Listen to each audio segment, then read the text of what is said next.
Cool. So, welcome everybody. This is, yeah, just kind of a sit down with Jeremy Cowart, who I got introduced to recently, and around the same time we were releasing a completely revamped Canvas tool, which is our uploader tool for the site, and a new template to go along with that launch. And we released new templates, and when we do release a new template, we like to partner up with an artist that we feel like fits well with showcasing, the beauty of the template and using it well. And it was right around the same time, so we just kind of naturally got connected up through on Twitter and started talking, and he explained what he was doing and everything in the space, and his art style and what he was doing with photography, and it just clicked. I was like, oh, this is going to be perfect for the newer template, and I explained it to him, and he got on board. So it was a nice, just natural connection there, and that's how we got into it. And now I think there's just a lot behind the story behind you and what you're doing, that we did do like a featured article on our site if anybody read that, but I still think that it's worth just taking some time and talking with you and letting other people understand what you're really doing in the space and who you are as an artist. So with that intro, that is kind of my first question, is just introducing yourself, who you are. You've got a lot of history in the art and creative space before this, so let everybody kind of know who you are if they haven't heard about you. Sure, yeah. I'm based in Franklin, Tennessee. I am a photographer and a mixed media artist. Back here, some paintings. Really started as a painter. And then I was a graphic designer for a while, then a web designer. Then I became a photographer. And once I became a photographer, my career really exploded. I found an agent out in Hollywood and spent a decade plus doing the whole like celebrity portraiture thing. So I, traveled the world really, doing celebrity portraits, working for nonprofits, doing a lot of humanitarian work as well.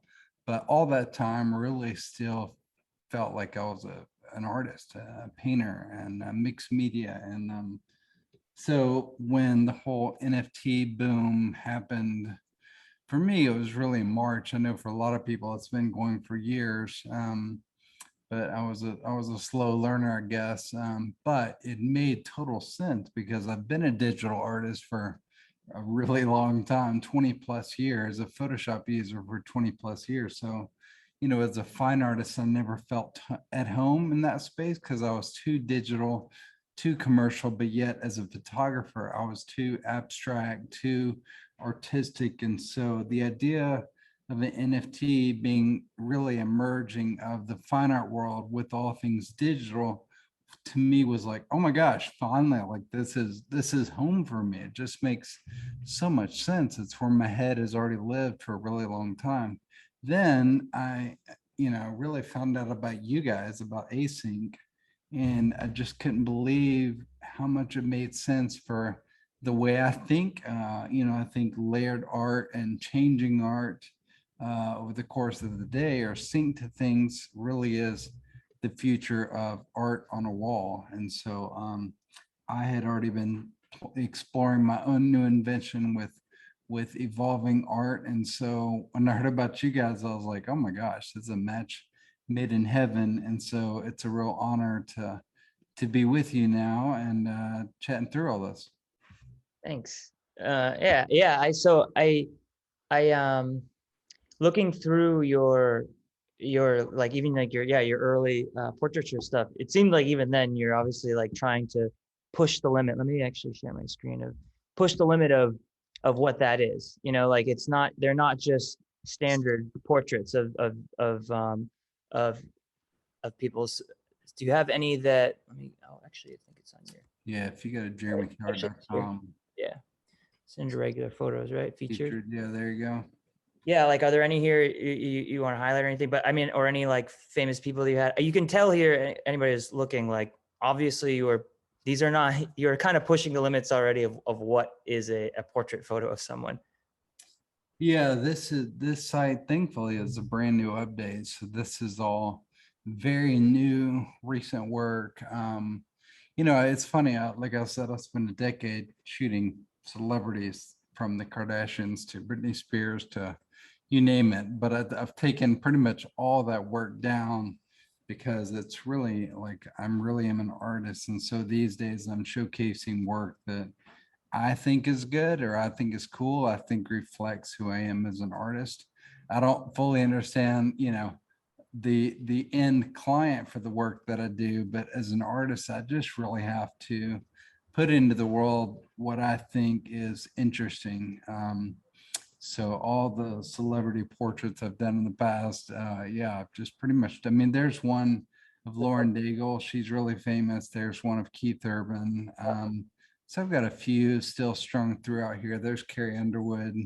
Um, I feel like a lot of I love these ones with like really sharp geometric. I see a lot of like cutting geometry, sharp edges, and then switching the light. It's yeah, super. yeah, that's a process I've been doing for a really long time. I think 7 years, but it was truly in March when I started to really think about motion in portraits. How could I do that? Then I realized my process was already built for that. So I take a lot of pictures really, really fast, like 12 pictures in 1 second. And each picture is using different lighting.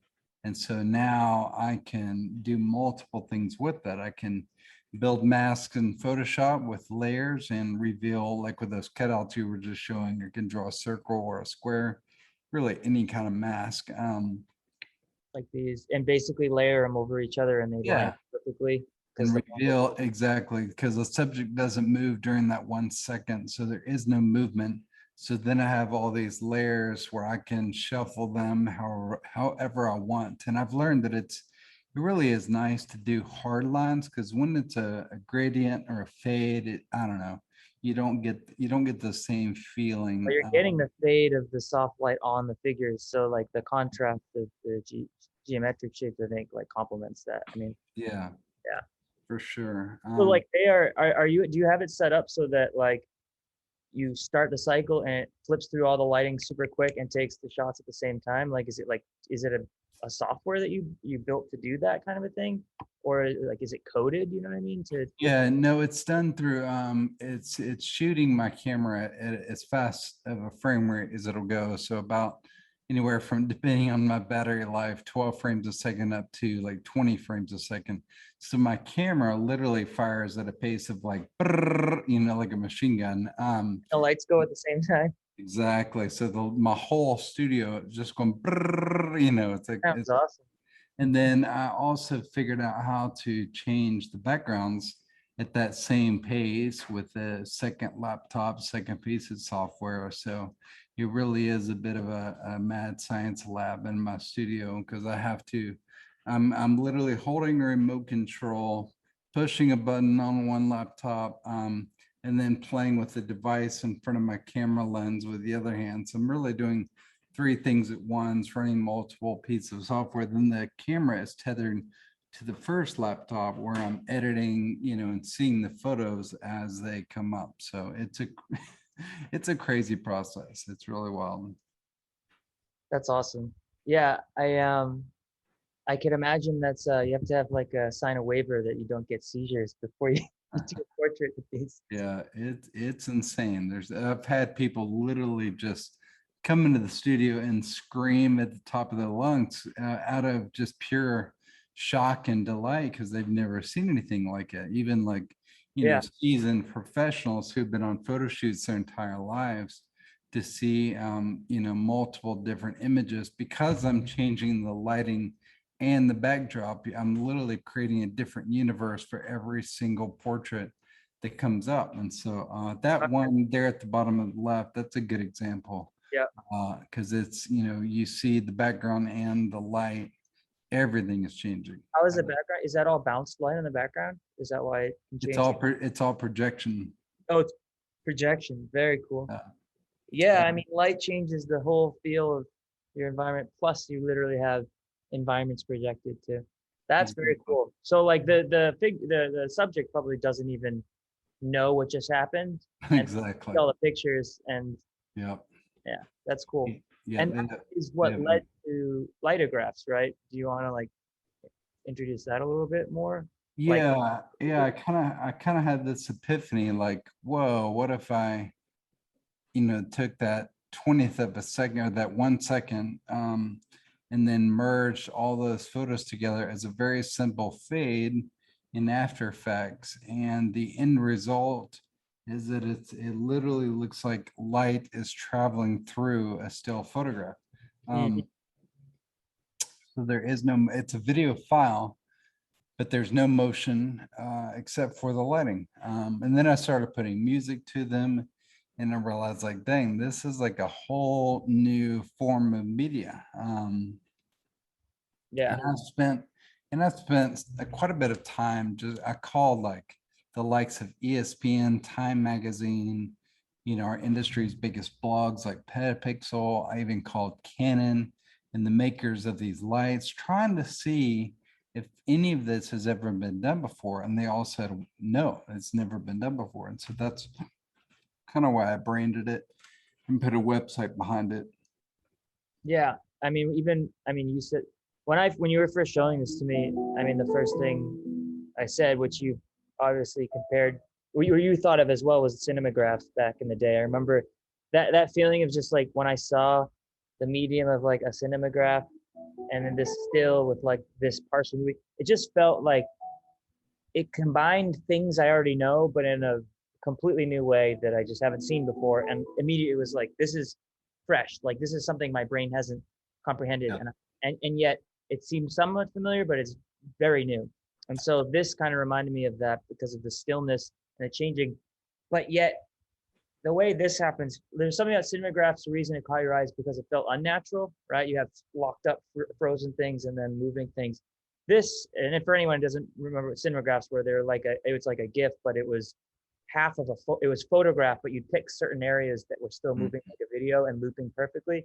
Really mm, cool medium, but it had like almost a jarring effect. mm, This feels like, in the same way that it feels very still of a cinematograph, it has movement to it, yet natural. Like it just mm. feels more soothing and natural. And I mean, but yeah, I mean, I know you mentioned when you were first looking into, like, or when you were setting up to define this as a medium, you brought that up as well, like the cinema Mhm. stuff. Yeah, I'm with you. I was a big fan of Cinemagraphs when they first came out, though I never made it. I've never made a single Cinemagraph. I never explored them. I just thought, like, as fascinating as they were, I agree with you. They're a bit jarring and even a bit creepy, like they can be creepy. And so I even reached out to the founder, the creator of the Cinemagraph, just to figure out what he learned in the process and the patent process. And like, he's a really great guy. And so we've become good friends. But Cool. he agreed, like, this is very different from a Cinemagraph because, first of all, it's a totally different process in terms of how you make it. You Cinemagraphs, cannot make it in post. Like you can't take a video right? and freeze part of it. Like this needs to be built from the ground up to do what it's doing. Yes, this is a analog technique with multiple light setups, has to be captured in camera, and then you're just essentially merging them together as a video. Yeah, it's super cool. I mean, the other thing that it reminds me of off the bat too, especially like in the NFT space right now, there's a lot of really, really talented, and it's what I like most, a lot of like 3D designers that work in 3D and do it really well. And I mean, working in 3D is tough because you need to be like a modeler, a designer for like the aesthetic sense, and then you need to be a lighter. And in big companies Mm, where they're making beautiful 3D imagery, like you have separate departments for those, even because lighting is its own thing, modeling is its own thing, texturing. And so I really love how there's like this explosion of new kind of 3D art in the NFT space, getting just people focusing on their 3D. And it's funny, like this, my brain immediately thinks is like a 3D piece, and it's photography. And I think it's because we're not used to seeing lighting being able to switch around so easily, like as if it were an augmented scene, and yet it's not. I think that was one thing I wanted to bring up in this. And you see the piece that you made on Async, that's the rose. It almost looks like it must be 3D at first until you get deeper and see all the details that make it a photograph. Yeah, the piece that I made for y'all, I had actually already done the photo shoot of the flowers, in this case, the one flower.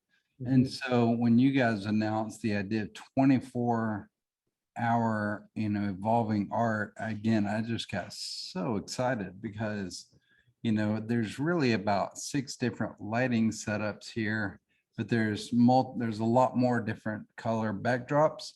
And then there's also different ways I can edit the photos. So really, if you would have told me 110, I could have still made 110 different variations. Eventually, a 365 template, you could do that Yeah, one day, yeah. every day a year. For real, you really could. But I got excited because in this case, it's not, I didn't make this in the way that like the sun is literally perfectly wrapping around this throughout the course of the day.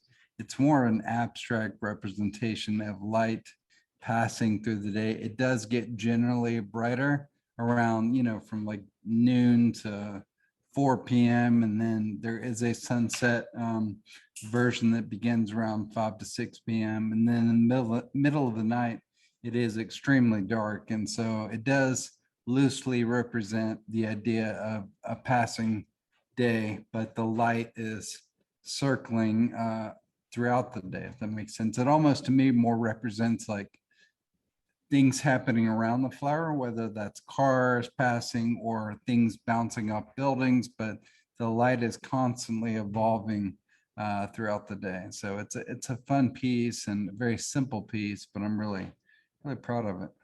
Yeah, it's awesome. I mean, I like this too, different than the portraits of people because, like the subject here, in certain shots, it looks like really solid here, where you're lighting from the front and the background's dark. And then in other shots, it feels really delicate and almost translucent.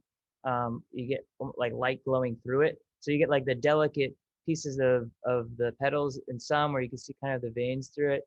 And then in others, it just shows like how much light changes the feel or the structure of some of Mhm. the exact same object. That's why I liked this. And yeah, I mean with the 24, it's I mean basically we're trying to like basically give tools and give like a base groundwork to be an artist on top of. And it doesn't mean it has to be perfectly like this is the passage of a day. It just means that there is time and time does pass through the day. And if you're hanging this on the wall and you're looking at it throughout the day, why not be showing this passage of time? But it doesn't need to be. It can be abstracted. And I actually liked that this piece didn't go perfectly today. I mean, it's nice that it has some cadence of dark in the nighttime and lighter. But I like, in the same way you said the geometric shapes have these sharp contrasts. I think Mhm. if this had such subtle change, I mean, it depends on what you're trying to get across in the piece. But in the Right. first piece, like really showing the contrast of the different lighting scenes, I like that each hour feels separate. Otherwise, you may not, it's like a clock where you can't tell it's changing until hours go by and you're like, oh yeah, it's changed now. Yeah. So I like that each hour brings a whole new shot. Yeah, for sure. And there's so many different cool directions this could go, in terms of things that I could photograph. That's why async is so exciting to me because it's like a whole new world of possibilities, especially from a guy, I've been making abstract art, I mean, my entire career in Photoshop. And so I have pieces that already, have 100+ layers. And so and there's never been an outlet for that layered art. Because I agree with you, like the premise of what y'all are doing, like I mean, the challenge of landing on a final version of an image of a piece of art is great, but sometimes I'm like, I equally love these 6 versions and Yeah, I can't pick one, but they are all together this piece of art. And so what y'all are doing, the idea of being able to show each of those really excites me. yeah, we see it all the time online. Like, oh, which one should I pick? And we always Mhm. comment like, why not both? Like, I mean, NFTs have allowed digitally native artworks to be, spot and sold and appreciated in the way as if they're physical. But I think what we're trying to do is push. Not only can it do that, what can it do beyond that as a digitally native piece of art? One person described it as like being able to tokenize your entire like Photoshop file and let people Mhm. turn on and off the layers. Like that's kind of what we're doing. We're just, you know, we're letting you tokenize the entire being. And it's also kind of like, I've also said it's like how with like cubism, the idea was to show some object from all different perspectives or slots of time at once. And like now that we are digitally native art, like not only we can do that, but all at separate points in time. Like we can use time as the paintbrush here to separate out when you're seeing different angles of a piece, or when you're seeing different shots, or maybe a specific part of it only shows up at one small moment during the year, or during the night. And I think like that new kind of angle of creating is just like a new way for artists, yeah, to think about how they're displaying their work, or what is a body of work. Does a body of work have to be static in time, or even be, deterministic? Like, can it Mhm. change over time in ways you don't even know? And is that still the art? Is that still one piece of art? So Agreed on all. I love it. One thing that I've really been thinking about a lot in terms of async art, and especially your collaboration with Mural, who I'm a huge fan of, by the way. I have two mural frames right next to my TV in my house. And so literally every night with my wife and kids, we are reliving our life and stories on the wall as we watch TV.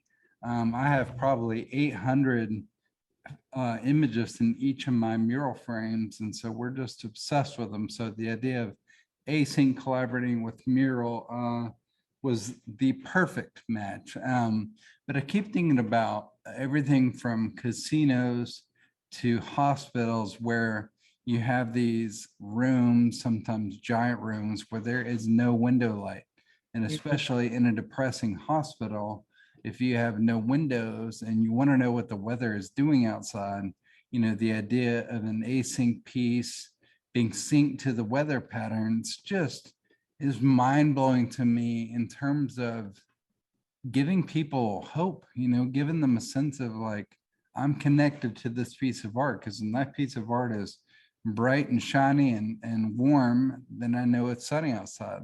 When that piece is barely visible and super dark, like it's the middle of the night, and so I just think there's such incredible potential for what y'all are doing with the marriage of digital frames like Mural. It's really exciting. yeah, I mean, we still don't have weather yet in the canvas tool, but that's like one of the big ones to me too. I mean, anything that lets you as the artist create the parameters. Like we know what weather there is out there, what weather types there Mhm. are. So as long as you make imagery for those weather types, then it's just about like giving that piece of art a brain and letting it take in some input and show you whatever the result is. And it makes a piece feel so much more powerful when it's, I mean, I remember way back on, I know you were on the Matthew and Rizzle podcast, it looked like, and I remember some of the earlier ones, they're interviewing someone and they mentioned like the future of art is like art that can respond to the viewers. And you can do this in one-off, in one-off pieces where an artist is also a developer maybe, and they make one, sort of, big piece where people walk by it and it reacts to them. That's been done as their own, but to create like we're trying to create a platform for people who can do it as like a base medium of, okay, if it's yeah, depending on the weather outside, or depending on, any data input, that we as we build up. I think just the idea of a piece of art responding to you in your environment, or you as the owner of it, is just like it's just a whole new way to like resonate. And even something simple as like the day and night, or like throughout the year. I Mhm. mean, I can imagine going through tough times in life or something, or like a big time that's going on in your life, and you're looking at a piece that has a single image for every day, and it may be like resonating with that piece at that time, and then when it comes back around the next year, kind of reminding you of that time Yeah, again. yeah, Time, yeah. no, that's something that the artist creates, and then it does more than even the artist originally could Yeah. do, because it's kind of growing with the owner or the viewer.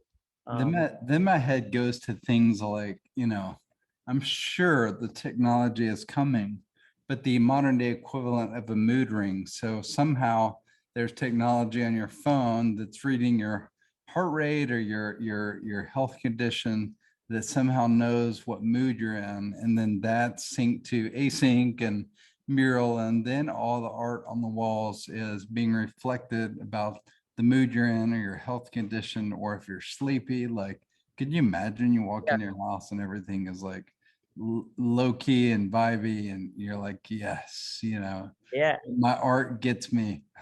yeah. Mood's still tough to nail down how to get that into data. I don't think mood rings were perfectly accurate, although I Yeah. like them. But heart rate, Apple Watch, heart rate, things like that, or Android watches that have your heart rate and stuff.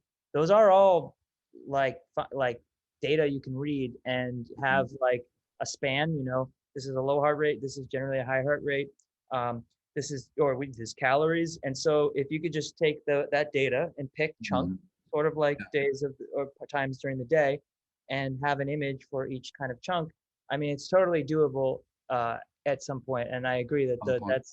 that's be super exciting, and that's stuff we've always been kind of spinning around internally and stuff that was kind of potential, and day and night or 24 hours just to start there. And I think also what's cool about like blockchain is that there's a lot of just data for free up on it. Mhm. How much is Ethereum the owner of the piece has in their wallet, or what kind of tokens they have in it, things like that. And artworks reacting to the owner just based on the information it gets right away is possible because it's all on chain. So that's there's a whole world there. And I think I think the first thing, at least with async, was like, all right, well, let's start a pretty common denominator that people can get, which is time, and we all experience time and the day and night cycle. So, Yeah. um, but yeah, I mean, I think works like this that push the envelope of like just because it's day and night or just because it's 24 hours,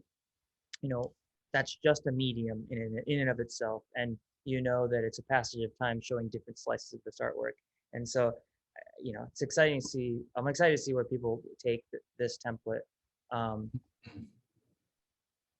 Yeah, I can't wait to. And by the way, if you or your viewers don't know, I'm also the founder of a new hotel coming to market. And so I'm just sitting here. My mind is also exploding in terms of how we can collaborate into the future, for me to collaborate with y'all and find other artists to feature in our buildings. And hopefully every room would have a mural with async art on it. I you mean, gotta it's do just that. going to be to work through all that with y'all. Hotels are perfect. I mean, that was something when we first thought of weather. I could imagine just a big piece in the hotel lobby. That's just like a talking point. When people come in, they're like, Um, hey, that's kind of the same, but isn't that different now than yesterday? And yeah, yeah, and exactly. yeah, yeah. Um, Now we just need murals to be even larger. I can't wait to see massive mural frames.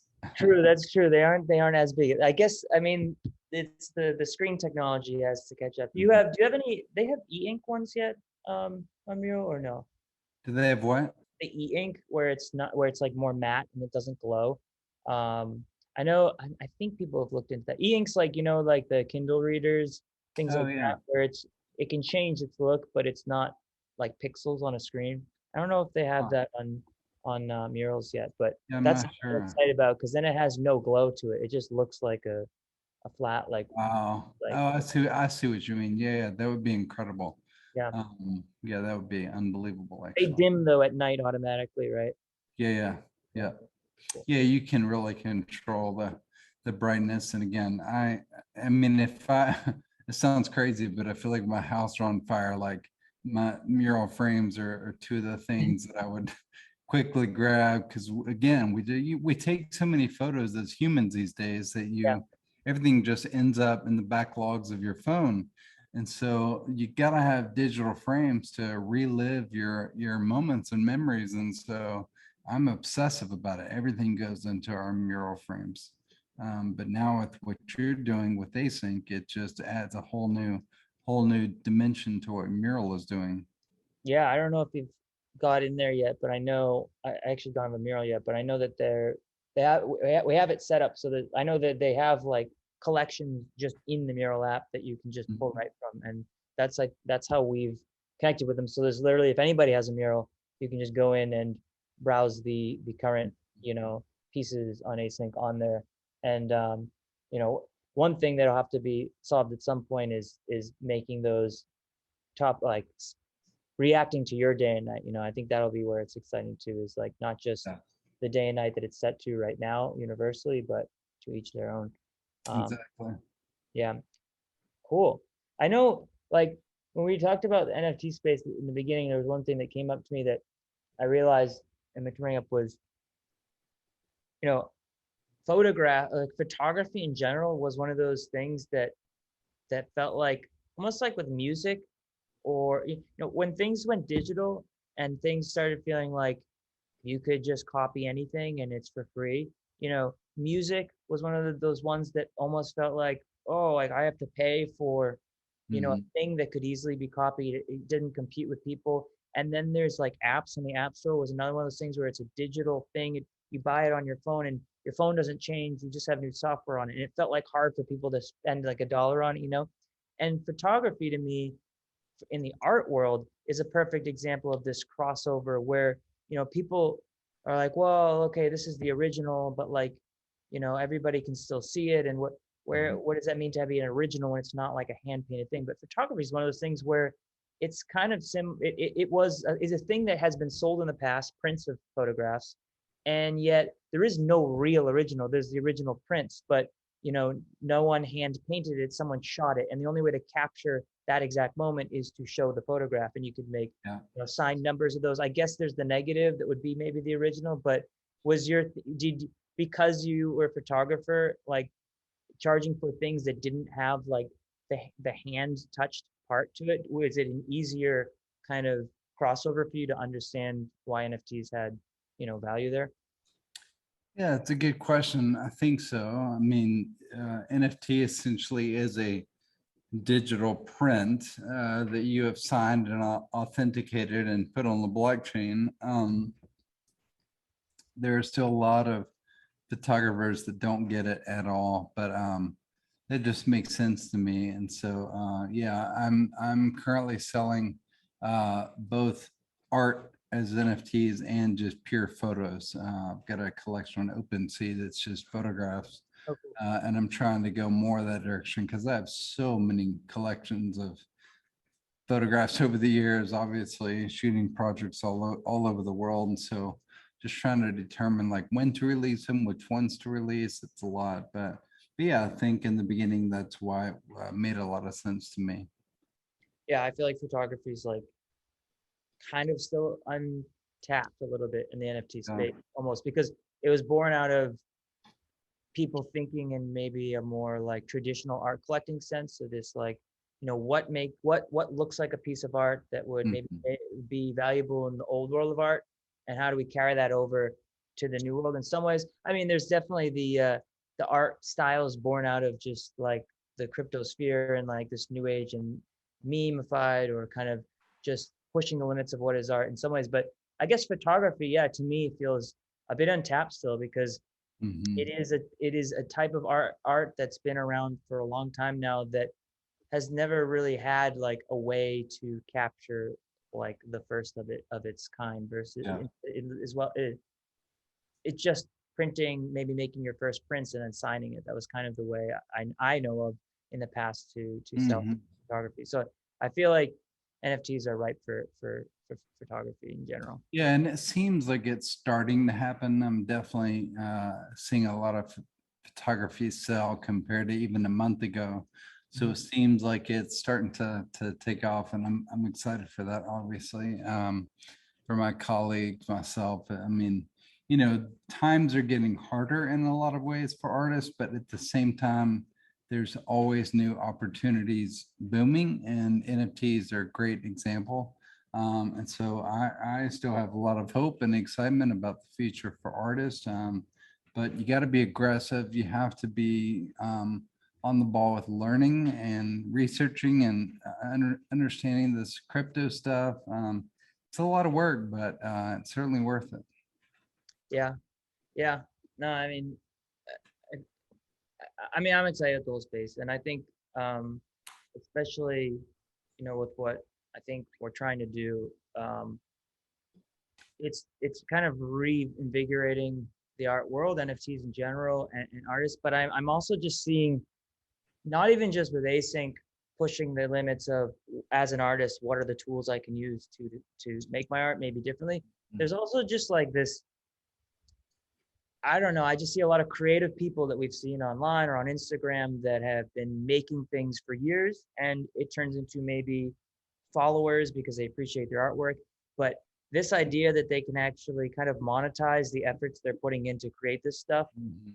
I'm seeing just this explosion of people taking the time to like really dig into that side of them and Yep. making more work because they can justify it now, because Mhm. they could get paid for it. So the fact that Exactly. you get paid for it is just kind of like juicing up this whole new this new generation of creators and designers that Mhm. are now yeah, can justify like putting more time into that, and we're gonna just get like really beautiful, pieces of art. Or I mean, yeah, I mean, like perfectly seamlessly looping gifs was like a thing that was kind of big on the Instagram scene before, but I felt like that's now more exploded. That's its own, you know, art type too. Like people are Yeah, really crafty at that.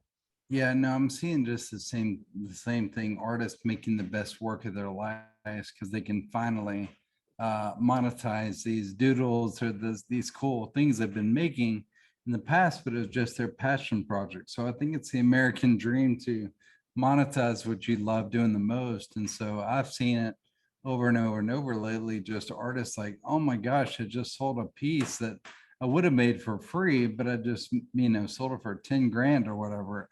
It's crazy. Like whether it's $500, $1,000 or 10 grand. I know one guy that made a JPEG that might have taken him 3 minutes to create and sold it for the equivalent of $125,000. Really?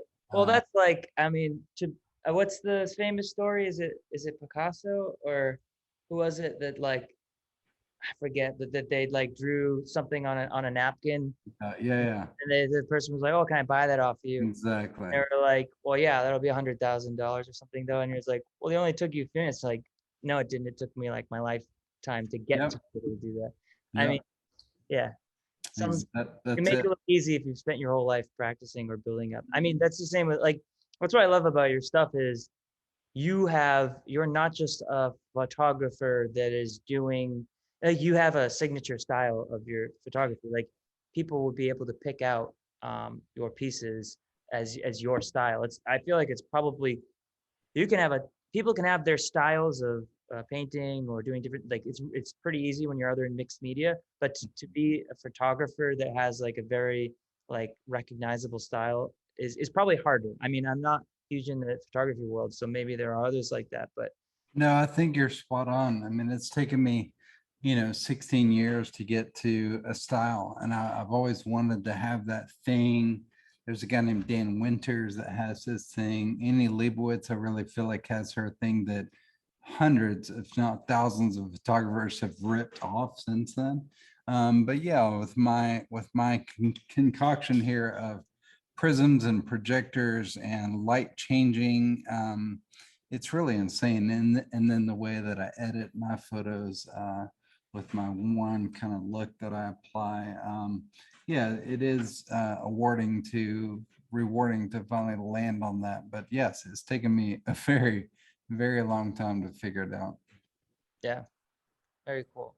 Yeah. Well, I know we are close to the top there. Do you have any like thoughts on where you want to go with your work in the NFT space? Like any hopes? I know you've done this like day stuff. I know you put some stuff on Foundation with like more of a collage style, but still kind of looping lights. And then you said you did OpenSea, just photography. Like where you hope to go with your work in like the NFT space, I guess. I mean, I still have a ton to learn. I'm just dabbling right now and trying to figure it out. I'm just excited that there's finally a home for all my weirdness and strange ideas that really don't have a home anywhere else.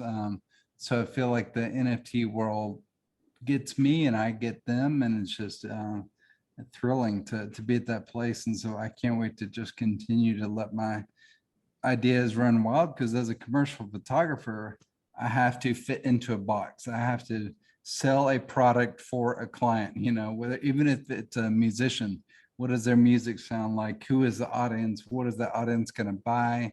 How do I make that talent look younger or cooler or whatever it is? And so now with my own art, like screw all that. Like I can just do whatever the heck I want. And so it's extremely freeing for an artist and massive weight off my shoulders. So I'm trying to really just focus on the art and let the rest fall into place. So Yeah. I gotta stay creative because this stuff can, as exciting as it is, it can get really, really overwhelming and daunting. And so I'm trying to find that line of like staying creative, learning the NFT space, but to a certain point, not obsessing over it all day. You know, even on Twitter, I was like following tons of NFT accounts, and then I was like, whoa, this Yeah. is like, I couldn't do it. It was too much. So I had to scale back, and now I still in the know of what's going on, but just a little bit. So That's really good advice to everyone. I think everybody probably even watching this, we're all, really trying to keep our finger on the pulse in the space. And the reality is you just cannot keep up with everything. mhm, And all of us who even like are somewhat involved in the space right now know net way more than the average person. And just reminding ourselves that you don't have to see everything coming mhm, out. And yeah, like there's a point where something is new and it's invigorating and it's exciting and motivating, but there's a point where it can be overwhelming and then it stifles kind of that yeah, excitement. And I think async, that's when we started, we were basically like, you can kind of do anything, it's programmable art. And in some instances people would come in and be like, oh, there's everything I can do. It's hard to even think about what you want to do. And mhm, I guess that's in that spirit, that's kind of why we built Canvas tool and started to build these templates, because if you're given some structure, like do something over the course of a day, 24 hours, it's new. It's kind of like gives you some ideas that are unique to you as the artist, where someone else might hear that same template and think one thing, you hear it and think something else.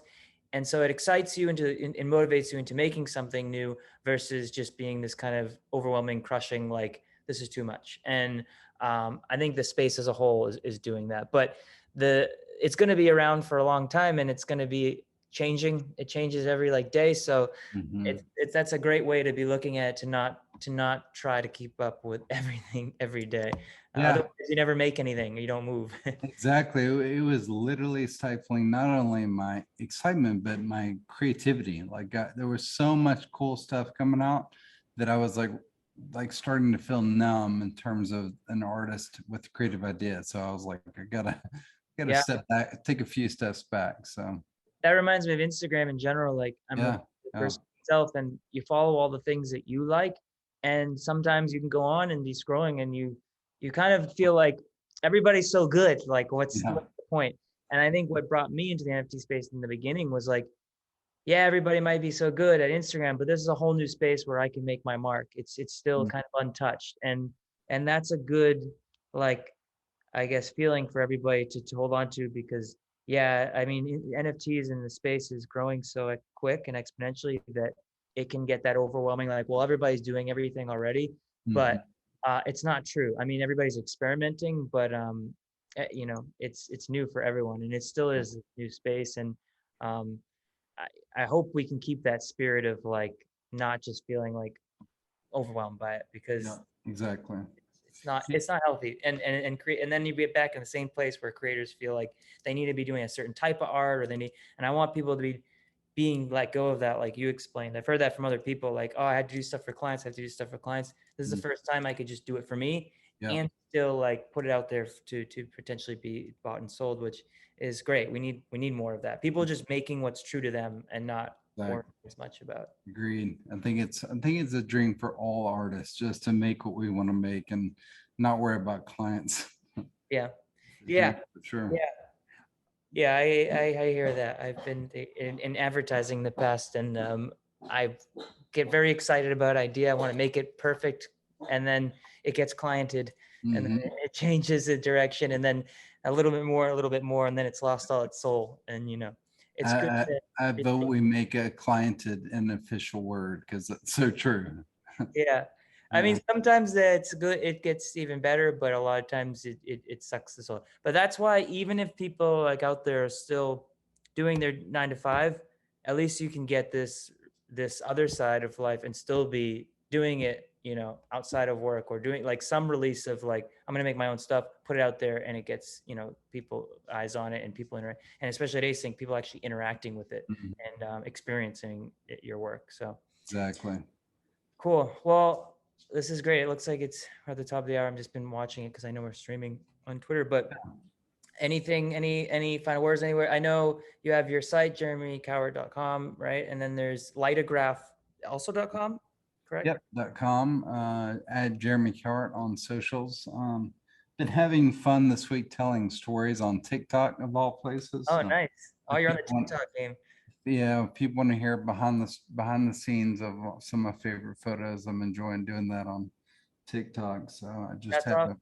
I just had a post blow up yesterday actually, and so yeah, that's a fun space too. Is it Jeremy Cowart on It's TikTok? Jeremy.Cowart. I actually own Jeremy Cowart, but even TikTok can't help me retrieve that username for some Really? reason. So yeah, it's a long story. So yeah, Jeremy.Cowart. Do you do any behind the scenes of the shoots too? Like showing some of the Yeah, there's a few on there. But I actually found another photographer named Greg Williams. He's super famous. He's just been telling stories behind the photo. And I was like, oh my gosh, why have I not been doing that? Because I have hundreds of interesting stories over the years with celebrities. And so I'm totally stealing his very simple That's great. thought of just sharing stories and enjoy it. It's fun. It's a good recipe for, like, I did, people are doing podcasts too of like, you know, The Office, like watching or listening to Yeah. podcasts about them talking about each episode, and people like, Mhm. if you like the output, it's cool to hear what went into it. So Yeah, for it's sure. In great. fact, I would love to listen to that podcast. I need to. Yeah, So, there's a few of them. I know there's one for mhm. like Scrubs too and stuff like that. But Yeah. all right, awesome. Well, it was great to talk to you again. I hope everyone Yeah. enjoyed this, and I hope to see another piece by you. And if you go to async.art and search Garden of One, that's the piece we talked about tonight, and you can find it there. All Yep. right. Thank you for having me. I really appreciate it. This Yeah, was of fun. course. Great conversation. All right. Have a great night. See you, man. You too.